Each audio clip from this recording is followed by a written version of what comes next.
Okay, my name is Bobby Vaught.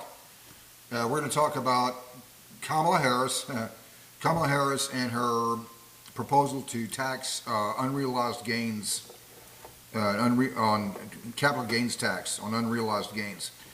Don't forget to hit the subscribe button.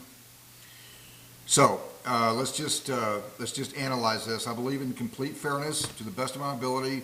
Just researching this, we're going to dissect what Kamala Harris's proposal actually is, not some version of it. Okay, so just doing my own little search here in various articles and the like. Her proposal is to a 25% capital gains tax on unrealized gains, but only for people with a net worth of $100 million or more. Okay, so it's obviously a very populist idea that she's come up with. Expect that.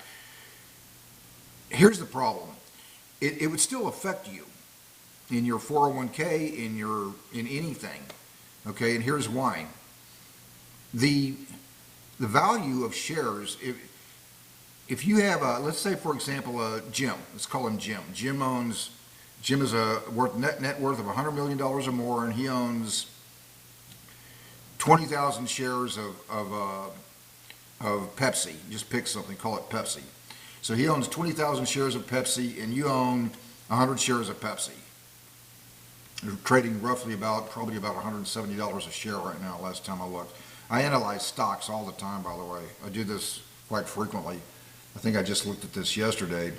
I'll keep talking while it's bringing that up. It's roughly about $170 a share. So in any event, so Jim owns 20,000 shares and you own less than that. When the price of Pepsi goes up or down, it goes up or down for both you and Jim. They don't separate that out and say, okay, well, it's going to go up for Jim and down for you, or up for you and down for Jim. No. If you affect the value of Jim's shares by imposing unrealistic taxes, then it affects the value of those shares and therefore affects the value of your shares. I'm trying to explain this as simply as I possibly can on the 1 in a million chance that Kamala Harris might even see this. Who knows? Not likely, but it could happen. So I try to explain things in a simple way as if possible, so that Kamala Harris could understand. But in any event, so the markets don't separate people according to their net worth and go, okay, well, it's going to go up for these people and down for those. The value of Pepsi goes up for some people. It goes up for everybody who owned it.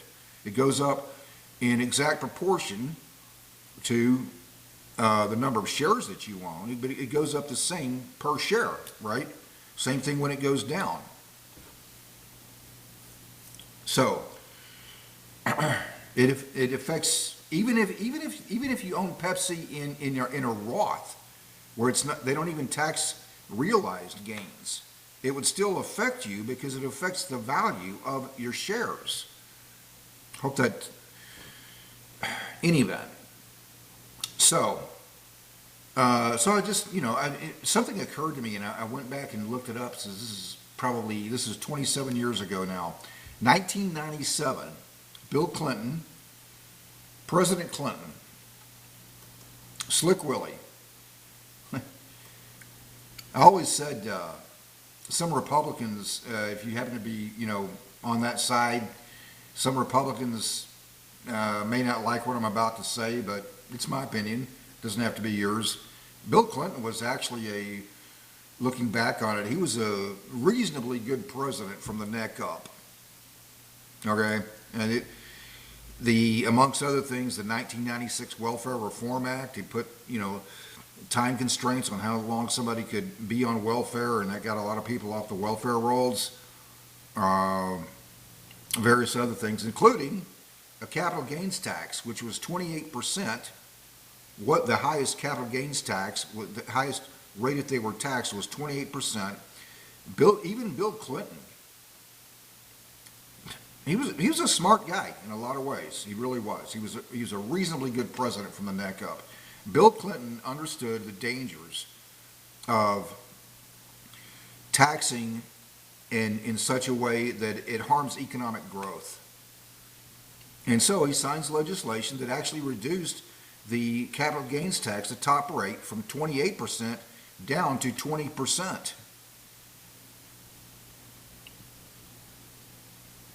So even Bill Clinton didn't think the capital gains tax should be more than 20% on anybody.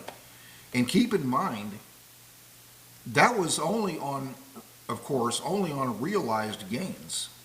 Kamala Harris is talking about taxing unrealized gains at a higher rate of 25%. Even Bill Clinton didn't think it should be more than 20%. He signed legislation to reduce it. I thought it should have been reduced even more than that, but in any event, so he signs it, and the next 3 years we had balanced budgets. I mean, that was just amazing. I didn't really see that coming, to be honest with you, and I follow this stuff pretty closely, and I remember at the time looking at a balanced budget, and I didn't see that coming. But Bill Clinton understood that if you want to have attack the budget deficits, you need economic growth, obviously. So he signs legislation cutting the capital gains tax from 28 to 20%, and of course only on realized gains. Even Bill Clinton didn't think the rate should be higher than 20%. And that's the very highest rate.